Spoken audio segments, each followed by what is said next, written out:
Hey, what's up?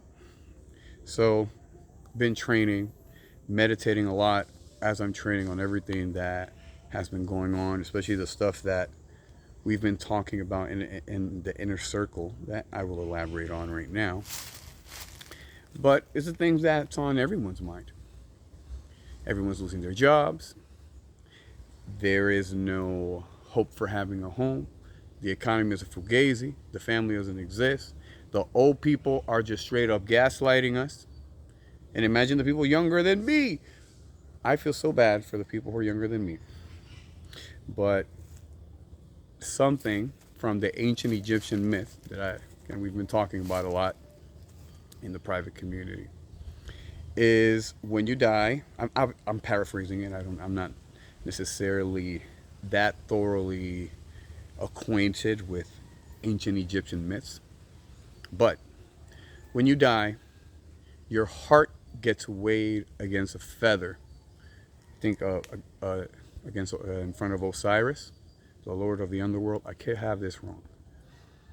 It's not the point of who. The point is the metaphor here. So your heart is weighed against a feather, and if your heart is as light as a feather, the doors of the Duat, of the afterlife, of everything good, to be with God, the all-seeing one. I guess in the Ptolemaic period with Amun Ra, but again, the metaphor. And yeah, but if your heart was too heavy, and it, was heavier than a feather, then you were left wandering the abyss, basically. And these things, for me, were very hard to understand at first. But when I first got acquainted with this, was playing Assassin's Creed Origin. And I first played it pre-COVID, 2019. Things were going very well for me. Working remotely, just got together with my wife. We're living here. I think I'm living the dream. Open my own school. Everything's getting better. It was just everything was going good at that time. Everything. And I played the game, yeah, and I didn't understand that. Fast forward to today, and after COVID and things I've experienced in life concerning this, for example, I've been for many years working around children, teaching martial arts, tutoring, being involved in after school. And as a kid, I had responsibilities of taking care of other children, let's say. So anyhow, I never told a younger person, go to college, do the same thing that everyone does, the same bullshit that was fed to me. Not very, no, I just don't recall a single adult, especially boomers, because my parents are boomers. Go to college, do this. Why? To do what? Get in debt. I remember when I was in college, I started thinking, all right, all these people who graduate with degrees, they're in debt. They're working 2 jobs. So if I take this debt, it's $40,000. And by then, I don't see how I'm going to pay it back. I'm thinking of this at 19 years old. I'm like, it doesn't make sense. I don't see how I can pay this back. And, well, look what happens. Look what happens. So, again, never told a kid nothing like that. How to be NPC and all these things. And then, what we got? Heart light as a feather. Then it came COVID. Fought against it. Didn't do anything. I did everything I could. I spoke to people personally. I resisted it. I got ostracized. Well, I don't even have to go through it. Point is, heart light as a feather. So if you're behaving that way, you don't have to worry about it. Isn't that interesting? So how many of these boomers just taking in the welfare state, taking in, buying the house at $3,000, selling it for $3 million. Nobody has a job. When I started college, there was no jobs. You got to join a union. This is in New York. So if you join the union, right? You got the whole pyramid scheme hierarchy that you start thinking like, wait a minute. So basically, I'm working pretty much for free for these older people until I get into their position 20 years down the line. That doesn't make sense. And that's the same thing as a pension and Social Security and XYZ. So now, again, fast forward to now. What do we have going on? There's no EBT, there's no Social Security, none of that. And it was never meant to exist. It was never meant to actually be sustainable and actually help people out, especially the people in need. It was always a part of destabilization. So, point I'm trying to get to. What are we doing? Realize you cannot believe, you cannot follow, you cannot trust the institutions. They do not have your interests at heart. They're partnered with the big corporations. They're pretty much one. And all they're doing is basically taking everything to make you into infinite consumer, worker, and keep the cycle of central banking going perpetually, where there is nothing is infinite. Well, I guess life is infinite in a way. But in our reality, resources are abundant. They're not infinite. They're abundant. They're regenerable. But the money is infinite. So if the money is infinite, what the fuck is this? All of this. The central banking scam is the excuse to keep people working. It's how they fabricate debt. And from their whole psyops and layers of surrogate activities that people engage in.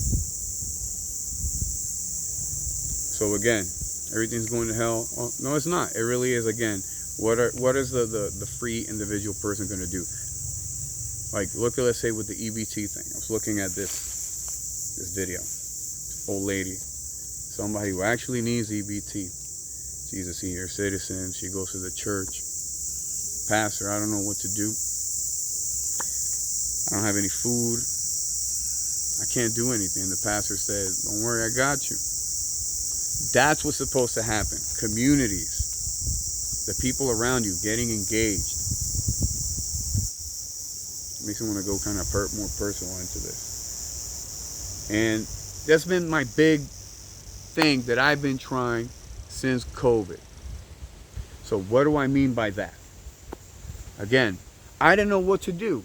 I knew paranoia was being fabricated, and I knew every time if I gave into fear, everyone around me was going to give into fear. Everybody in the community was going to go with it. When I understood it was a scam, I realized that if I give into it any inch, I don't have a right to complain about it. I have to stand my ground the whole way through. And I will go, again, like I said earlier, I would talk to people personally.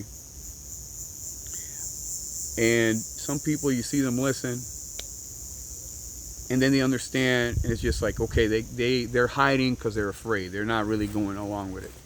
They never really ostracized me or anything like that.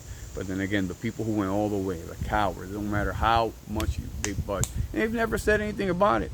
People used to walk around dressed in hazmat, or acting, who said I was an insane psychopath who was not a doctor. Thank God I'm not a doctor. Oh man, light as a feather, that I have no association with those people at all. Let's see if we get a better shot. This is the middle. Great.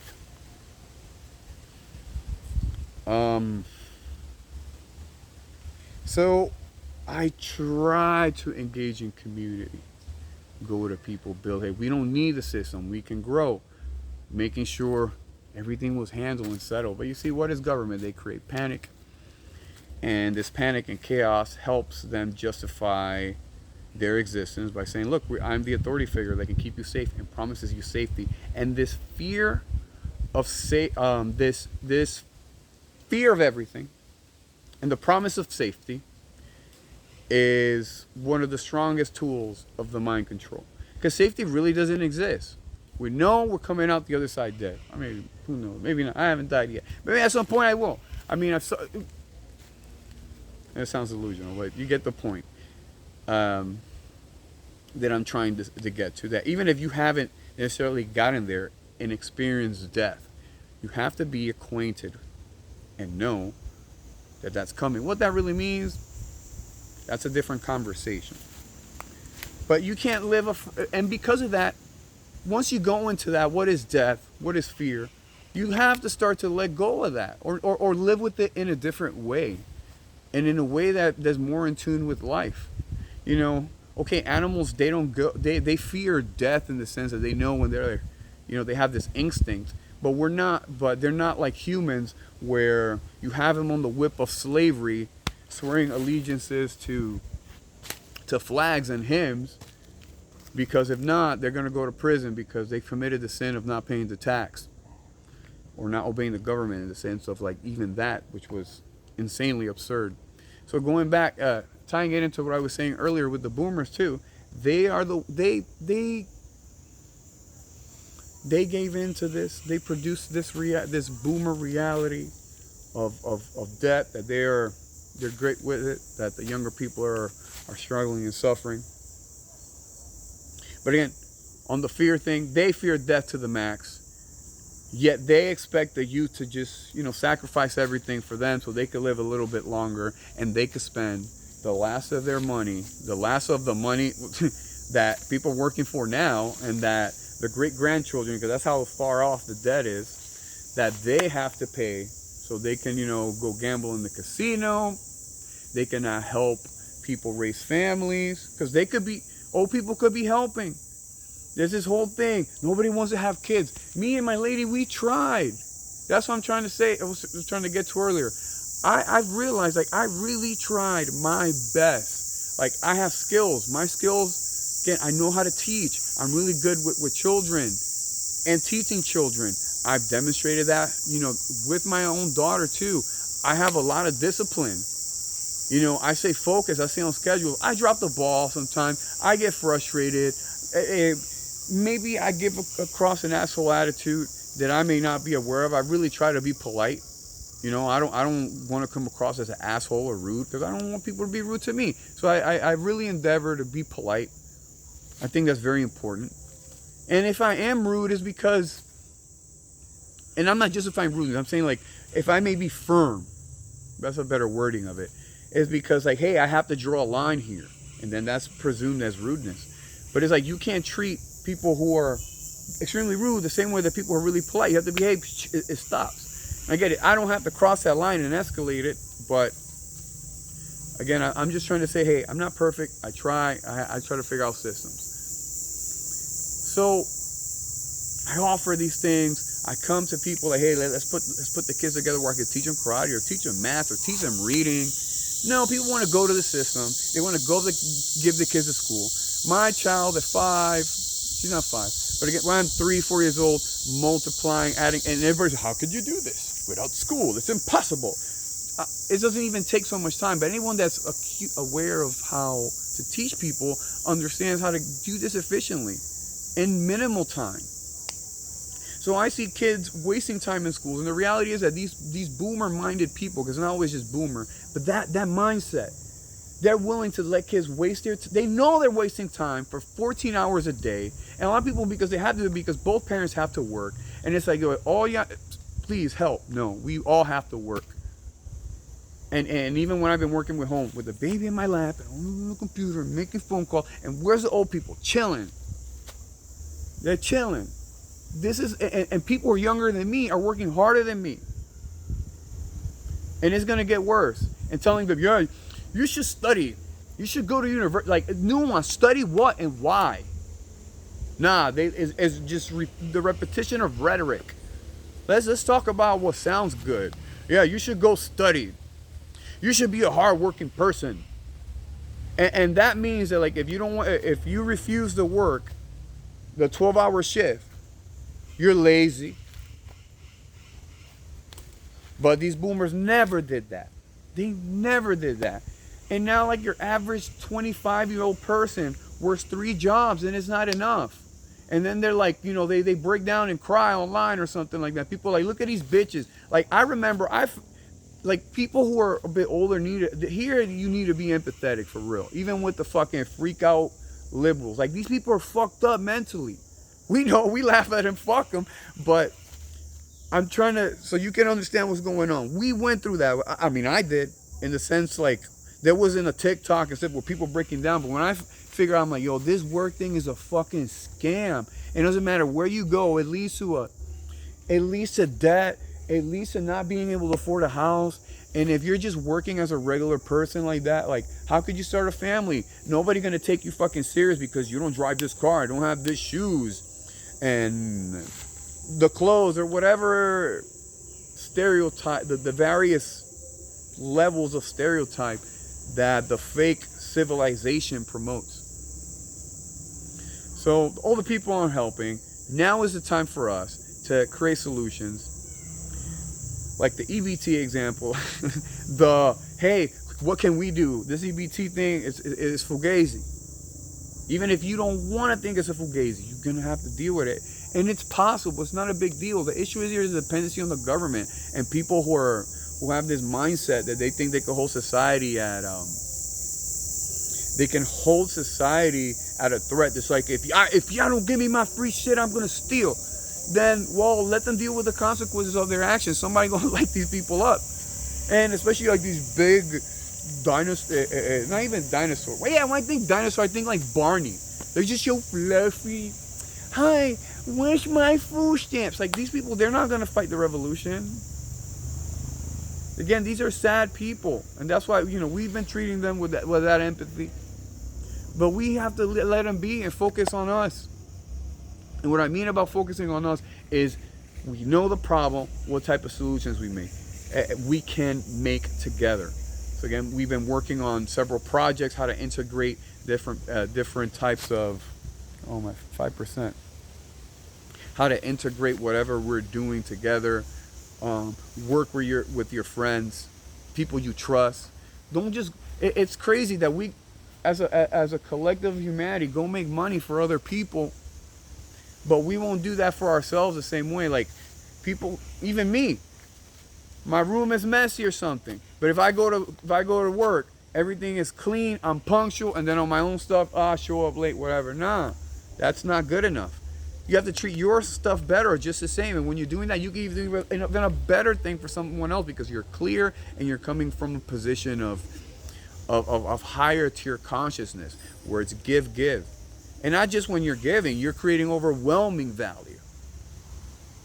And because you're in that mindset, you can create overwhelming solutions to problems. And that's where true wealth is. Not this pursuit of money, career, fame, status.